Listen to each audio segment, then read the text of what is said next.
right, good evening and welcome to this month's installment of Shively Shoulders. Pat, it's good to see you. Good to see you, Your Honor, and good to see our loyal viewers who quit mowing the grass. They quit trimming the tree. They recognize the existential threat to the mental health of the tri-state, and they have decided to watch the moving and intellectual stimulating half hour of Shively Shoulders. I think that part comes after our show, doesn't it? Yes, well, in any event, we welcome you. Thank you for your support. Plenty to talk about. Plenty to talk about, and before we get into topics per se, this is the first time I've seen you since Memorial Day. It is. And you know, on Memorial Day, or at least the day before, you can always find me in one place. You haven't missed one, have you, since about 1970? Only missed two. Only missed two. And I've got to tell you, it's a point. It's more than that. There's a lot to it. The second largest crowd in 25 years, the largest one-day sporting event. The families of the Rickenbackers, the Hallmans, and now the Penskes have kept this institution alive and thriving when motorsports is being very much challenged. And it's only 2 hours from our doorstep. I think it's a real credit to this state. It is. It's the greatest spectacle in racing without any question. Now, I went twice back when I was in school up there, and I got to tell you, I'm not the motorhead that you are. I was excited for the first 5 laps. I was excited for the last 5 laps. That 2 hours in between, I never knew what was going on. But I'm glad you went. I know it's one of your passions. How about we turn to governing? And the fact is, because of the leadership of our great President, Joe Biden, we found a way to avert the Republican manufactured debt limit crisis. Well, it wasn't Republican manufactured. Credit goes to the president. Credit also goes to the speaker. And who has sort of since lost to his right flank, but in any event, he got that job done. He got that job done. He's not in threat of losing his job. Remember, he made this deal with the devil, so to speak. The devil would be correct. Only takes one member to call him out and seek his resignation, but that hasn't happened. It has not. And I think it really is a credit to the fact that both sides were able to reach a compromise right up to the deadline, but they got it done. We should also comment on the fact, because we are both duffers out there on the links. Big news this week when the PGA sells out to sport washing on behalf of the Saudi government and somehow finds a way to merge with Live Golf and the DP World Tour. What do you think about that? There's a lot of moving parts to that deal, but I'm looking at it from the perspective when the Live Golf entity came into being and started soliciting players, and these players got this ridiculous upfront money. Yeah. And then there was those that were loyal to the PGA who got the short end of the stick. I mean, yeah, and they sad situation. Defended it, the traditionalists, and all of a sudden. We only got 1 minute left. Can you name all of the Republican candidates for president right now?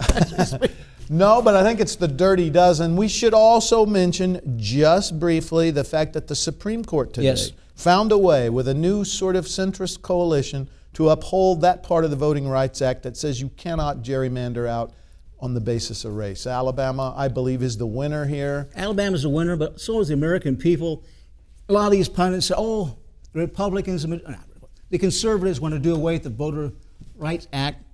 This is proof that the court believes that the act is very much alive and they will enforce it.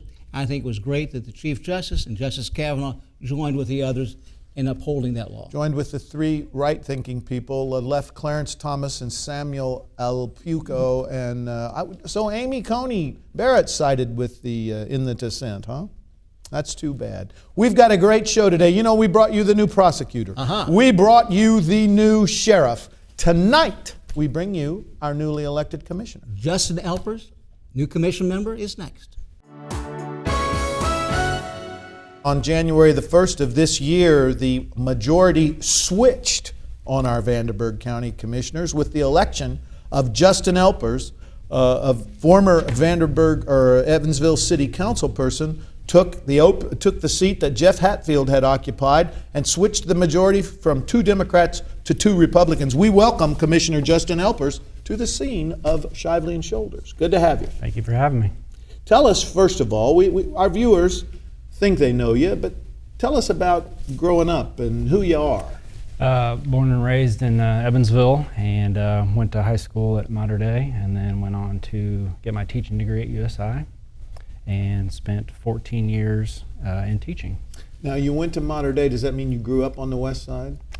You could say out near Darmstadt area, out in that area, yeah. I see. Well, we're both east side boys, and but he was a nut clubber. Are you still a nut clubber? I am still one, yeah. So there are west side genes right here at the table. And through all that process, obviously my wife and I met, and we got a lot of family here, so wanted to stay here, raise a family here, work here, and we got 7 children, so that keeps us very busy. So my recollection is you no doubt had an opponent, but you won in a landslide. Tell me, my first question for you is this. You were on the city council representing the 5th Ward, correct? Correct. Why give up that seat and run for the county commission? What was the incentive there? I always had an itch to run, and I guess I think it goes back to my days as teaching, as wanting to serve others, and I think that was very interconnected when I decided to run for city council, and then just wanted to broaden my my horizons and take on maybe another challenge, and wanted to serve my community in a different way on the commission. So you were a teacher for 14 years. What are you doing now? Right now I'm in sales. I sell fuel and lubricants. I've been doing that for about 4 years now, and as you know, the world needs diesel fuel and lubricants, whether it be a business that needs product delivered to them or whatnot. I mean, the world revolves around diesel fuel. Where did you teach? Taught at Harrison 11 of those years, and then had some previous experience at my alma mater at Mater Dei and at Heritage Hills as well. When you were at Harrison, were you always impressed by the quality of the legal representation of the Evansville Vanderburgh School Corporation?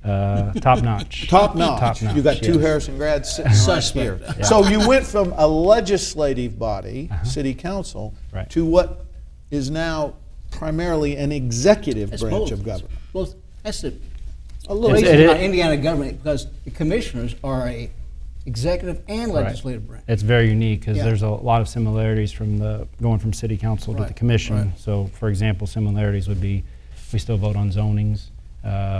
We put forward resolutions and ordinances, so quite a bit of similarities. But to your point, it is an executive role. So now, in that role, we're doing the proposing. We're like, here's our vision, here's our idea, and then it's up to the. Let me ask you this. Yeah. Going from city council with 8 other members, Mhm. meeting almost every Monday night, to going to the county commissioners that meet, it'd be about every Tuesday, correct? We meet twice a month. Mhm. Twice a month? Yep. During the day. Mhm. Only 2 other members. Right. Are the dynamics a lot different? You can do the math pretty simple. I have to work. It'd be nice if all 3 of us came to a consensus and agreed upon everything, but in the mathematical equation, you got to have that other person for support, and then you can push forward something. City council a little bit different. A lot more phone calls, a lot more persuasion there because there's just more people involved. Right. So different dynamics for sure. What are the challenges for the county government in this year and looking at fiscal 2024? I think no matter what municipality you would go to, or what representative you would ask, is funding is always a challenge. You got only so much money that comes in. There are certain things that you can spend money on that comes from a certain source of funding. So you just have to be creative. And I think coming from my experience on city council and building those relationships within city government, a lot of those same folks I see and work with. So I think that has helped me transition into the job fairly well. Let's take just a side note here. You serve with a Shoulders, not my son, but certainly my nephew, and you serve with a Musgrave, whose name has been in the paper quite a lot recently. Were you swept up in that mayoral primary, and did you take a stand? I did not. I was, stayed out of the primary or whatever. But then as the winner obviously was announced, I will put my support behind the Republican nominee. And since we do talk a little about politics here, do you feel like the party is healing at all from that sort of Winnicky-Musgrave riff? I think it always takes time, and I can see why he's electable. You know, he's got a nice, meaning, kind of that diplomatic. Go ahead. No, I think time. His father-in-law raised him well. Indeed. Time does help, but you got to accept the process, accept the results, and hopefully the Republicans can rally and then support our Republican nominee in Rasher. I saw, I guess, in the paper yesterday. Mm-hmm. Usually the city does their city things within the boundaries of the municipality. Sure. In the county, in the unincorporated areas. Mm-hmm. I see where the county council is going to provide funding for the pickleball courts at Westmont Right. Park. Yep. How'd that all come about? Good question. So you have the Visitors Bureau, Right. and their whole mission is to, create, build things that attractions so people come here and they stay in our hotels and eat our food and so forth. That money that's generated, that's their budget. So what they did was they went before the county council and they had to get approval for using some of that income that they receive, and they're going to put it towards the pickleball facility, as you would call it, on what. And do you support the building of pickleball courts? I do. It's non-controversial. It is it's a hot sport right now. I'm in sales, so just traveling out northern Vanderburgh County, Scott baseball field there put in some nice pickleball courts. And if you go by during a time, when the weather's nice, it's always full. Always full. As an aside here, I can remember 10, 15 years ago, the Scott facility had fallen into a state of disarray, and man, it's really come back big. It's a nice facility, but yeah, it's a hot sport right now, and again, Westmont Park is a park. It's recreational. Right. It's people want to go there and walk and do things with their family and recreational things. Pickleball court, I think, is right in line with those with that vision of a park. So you're freshly elected. You've got almost 6 months on the job. Mm-hmm. What are Justin Elpers' initiatives, priorities going forward during your first term? Well, I did write a few things down that are some hot topic items that will be coming before the commission. I need to mention those, don't I? You toss them up and we'll swat them over the left field wall. Well, as you know, the state legislature just finished their session, so they passed a public health initiative, and that will be coming before the county commission soon. And what that will look like is a funding to help the state of Indiana with our health concerns. If you have looked at the rankings, Indiana is not ranked very well in health. So used to be 49th. When I was on the board up at IU, we always shook our head that without IU Health, we would have been 54th.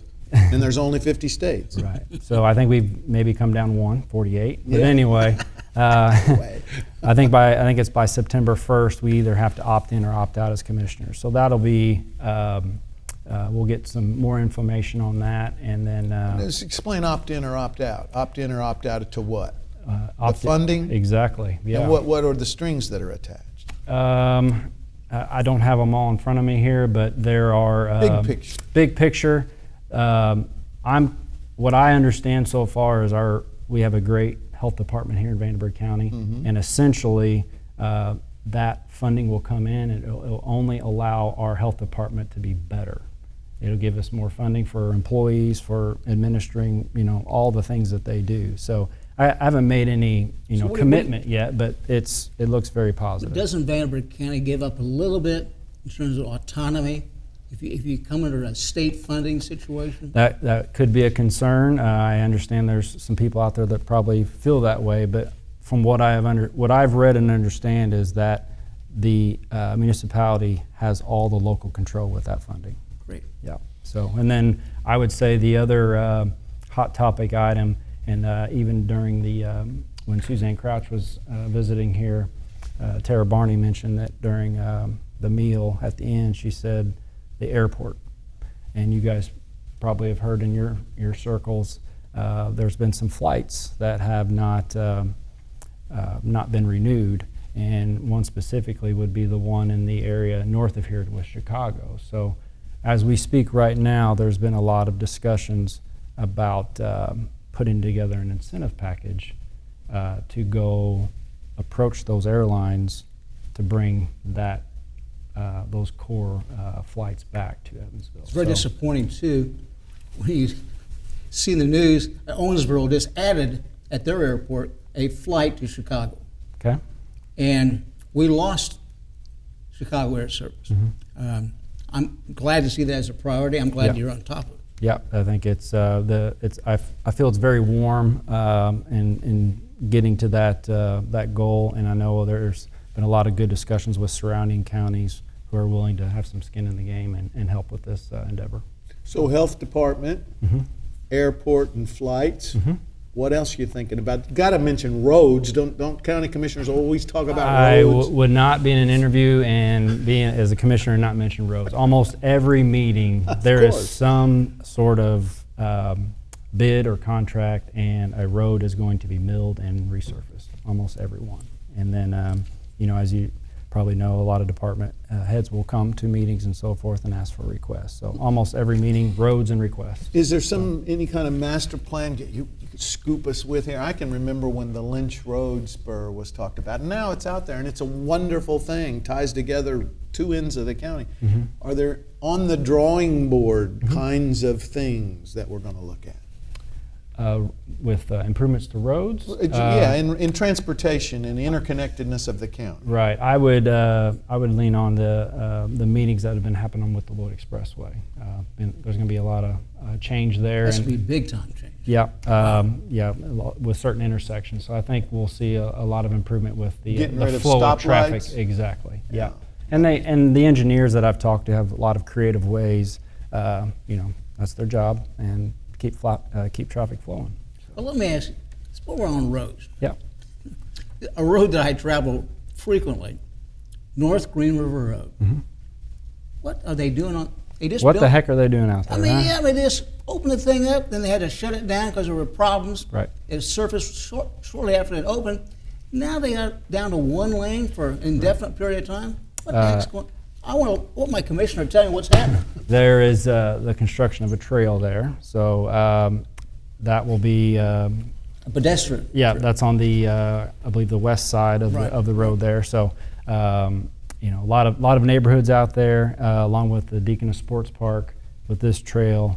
A lot of connectivity here when that'll all be done. And I think a lot of people will take advantage of that with their bikes or running or whatnot. The city population is really sort of, I wouldn't say it's dwindling, but it's sort of stabilized.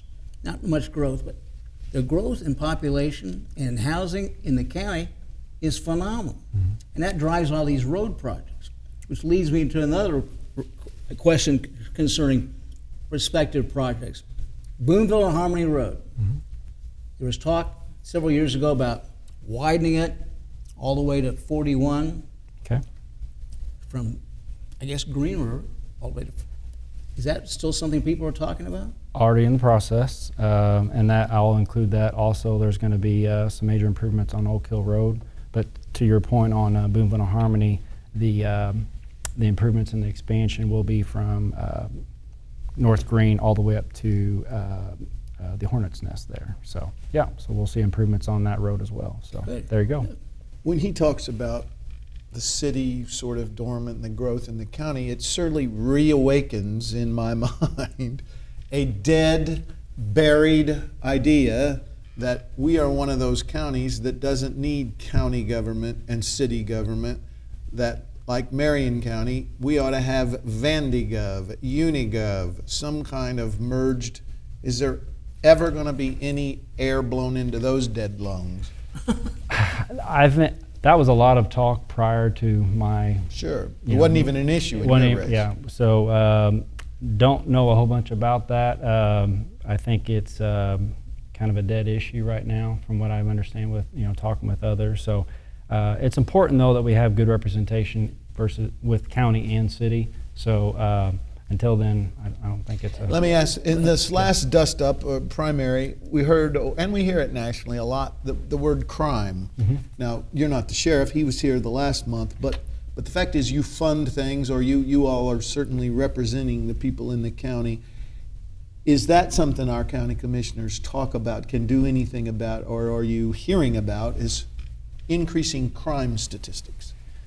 Well, I was fortunate before I came in, the commissioners along with the county council found a way to put together a package for some very substantial increases to our deputies and our sheriff's department. So we're seeing that right now, and we even got an update from Sheriff Robinson that is helping tremendously with trying to get recruiting, getting specifically people to work at the jail. So they've seen a very large uptick, and I actually, my wife and I were out to dinner and bumped into a former student, and he is leaving his current job to apply for the sheriff's department due to that pay increase. Well, that's good to hear. Now, Yeah. we couldn't have you on this show, especially in the month of June, being Pride Month, without talking a little bit about the first time we all read a lot of Justin Elpers' name in the paper. You took a firm stand on the drag queen library story hour, didn't you? And you were a city council person. I was, yeah. Is that still an issue? Do you still believe you were correct on that? What's your view on all of that here in Pride Month in Vanderburgh County? I stand firm on my values, and when that issue came up, it was disappointing because the leadership at the library were using public tax dollars to fund the drag queen story hour. So I essentially stood up and thought that was wrong, and I stand firm behind that decision. And has that discontinued, or is that? There has not been an idea brought forward to bring that back. And Yeah. but your position would be what it was. You haven't softened in that at all. No, I see. no. And I think a lot of LGBTQ advocates, they want to bring that up a lot and sow division between myself and my goals on government. But I would say that there's a lot of hopefully some discussion in the future that what we agree upon, and I think those discussions need to be more on the table than just centered around drag queen story hour. For example, public safety, good jobs, good quality of life here in Evansville, Vanderburgh County. The time we have left, we asked Sheriff Robinson this question last month. Yeah. We'll ask you, how far along are we on the jail project? Let's see here. There was a meeting at the commissioners and along with the county council, and it was I think a month ago, and it was a good step in the right direction. They were actually going out and shopping for a bond.